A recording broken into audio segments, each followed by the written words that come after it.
السلام عليكم ورحمة الله وبركاته. أخواتي كسر هذا شانل كذا ولا شو معين وحرب ما أنتينا كهذا عصبية سيدا لو دجيو حناقة وحياة بلاص ما شاء الله سيبا عروراتي نيشكا باهيدا كاركا كوا قبوتي سمية ديشتيدا ويلدا ما شاء الله دمرك حالة دو مركز سبدينا يا رقار ما شاء الله وحاسو دنبي ما شاء الله سولين يا وحياة بلا ما أنت كهذا qofka xoogaa inay casabiyadiisa dejiyo oo farxad helo farxadana waa la samaystaa maasha allah sida wada ogsoontiin maasha allah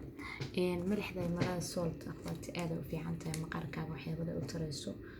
lama soo koobi karayo hal iyo laba haddaan iga sheego bodigaaga detox bay ku samaynaysaa maskalada adkaaday ee jirka dadka la yiraahdo maskalkaaga uu adkaaday ama muruqyadaada way adkaadeen aad ay ugu fiican tahay akhwaati maasha allah tabshiidkaagana aad ugu fiican tahay maadaama cuntadana lagu cuno baadkanaad galaysid aad u fiican tahay marka cuntada ku darsatidna aad u fiican tahay qaabkan u samaysan tahay cuntada inaad ku darsatid ku fiican tahay waayo dhigaaga firfirta wax badan bay u fiican tahay maraq digaaga iska daaya insha Allah milixdan isticmaala iyadoo hadda doontiin sida aad shiideen oo kale oo arkaysan saas oo kale u shiida qarad baa ku shubanay maasha Allah aad u fiican tahay akhwaati waxyaabada waxa weeyaan aan faa'iidnay aad u fiican qofku ma taragtay maasha Allah aad iskaga din kartid maraq digaaga midda kale waxa weeyaan that sea salt aad u fiican tahay baashan lagama sheekeyn karo waxa laga sameeyaa scrapada sida ogtiin dadka maqaarkoodu qalalan yahay iyada iyo boorash iyo olive iyo waxyaabo badan ka samaysan kartaan isku dardarteen baad kala laga sameeyaan musqusho kala carruurta isticmaali kartaan eczemada psoriasis kale maqaarkoodu qalalan yahay aad ugu fiican tahay maqaarka smoothie bay ka dhigaysaa way dejinaysaa masha Allah anti age na waaye oo waxyaabada gabowga soo dadajin maadaama casabiyadaadi dejinayo gabowga iyo casabiyadu isku xiran haday degto gabowga qofka kuma soo degdegayo masha Allah energy fara badan bay siisaa maqaarkaaga masha Allah waxay ka dhigaysaa naacin bay ka dhigaysaa lama soo koobi karo Epsom saltiga waxay samaysaa hurday keentaa habeenkii baa loogu talagalay qofku markuu xoogaa soo sameeyo jimicsi ka bacdiga jimicsigiisa ayuu samaysan karaa baad gali karaa amba soo lugeeyo hurdo kale keenta waxa loo baahan yahay saliida essentialka lavenderka oo kale qofku inuu ku shubto waxa loo baahan yahay hadii kale haysto maasha Allah tan oo kale inuu isku massage gareeyo waa magnesiumka oo oilkeega dadka qaar way naasibtaa dadka qaarna energy bay siisaa hurdo kale loogu talo jirka dhan baa maasha Allah loogu daliidaya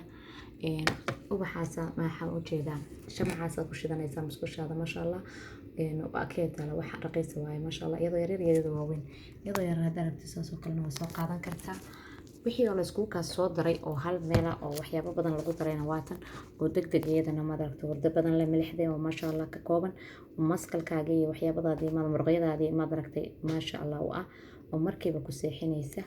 aad u fiican tahay maasha Allah saad ogsoontiin waxa weyn ubaxan markaan soo qorno maasha Allah waxyaabada naacima oo laga koobeen ubaxyo kala duwan lavenderkii baa ku jira ubaxii baa ku jira wax udgoon oo caraf badan baadkaaga ku shubanaysaa akhwaati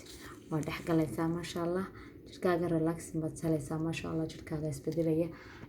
xanaaqaagii iyo wixii oo dhan waa suulayaan hadii guriga la dadaminayo maasha Allah waxaan ku leeyahay adigaba maaha qofka maasha Allah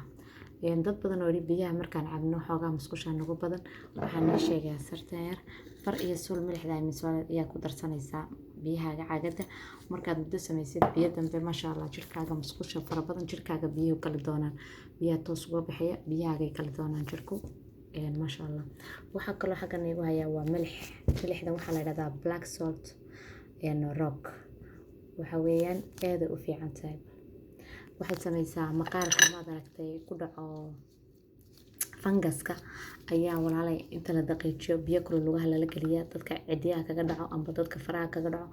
froga loo galiya biyo qadaca iyo iyada maasha Allah lagama sheekeyn karo aad ugu fiican tahay wax kale u fiican tahay walaalaha gaaska noocyada badan bay leedahay gaaska waa aragtay caloosha guuxa sameeya qofka ku ag joogana maqlayo far iyo suul ayaad biyo kooba saa ugu darsanaysaa qadaca subaxa hore calooshaada maran bal cabaysaa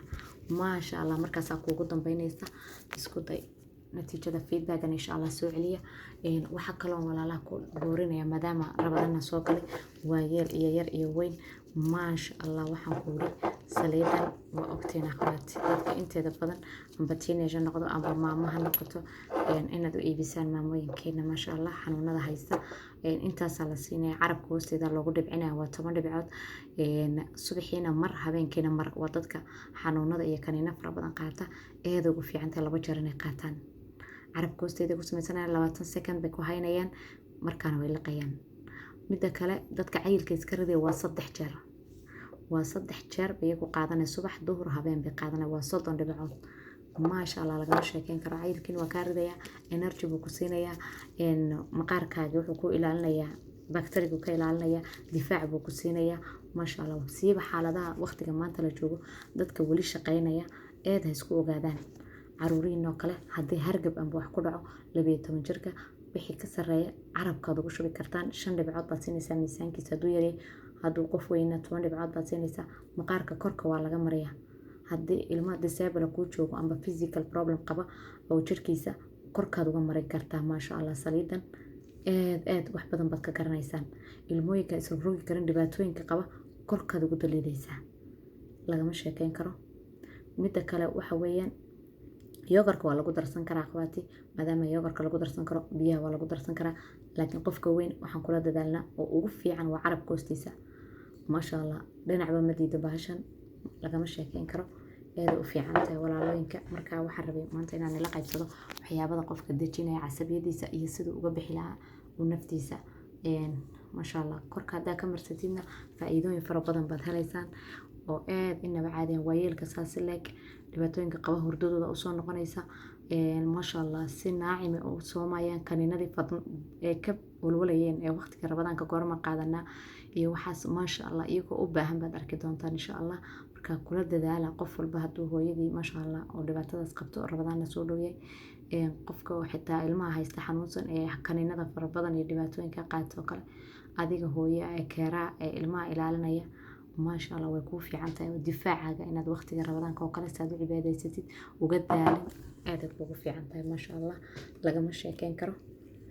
sida ogaada maasha Allah akhwaati waa bahal aad u fiican oo naacima.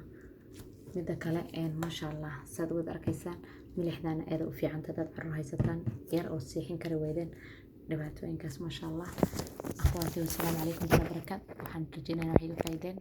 assalaamu calaykum wa rahmatullahi wa barakaatuh.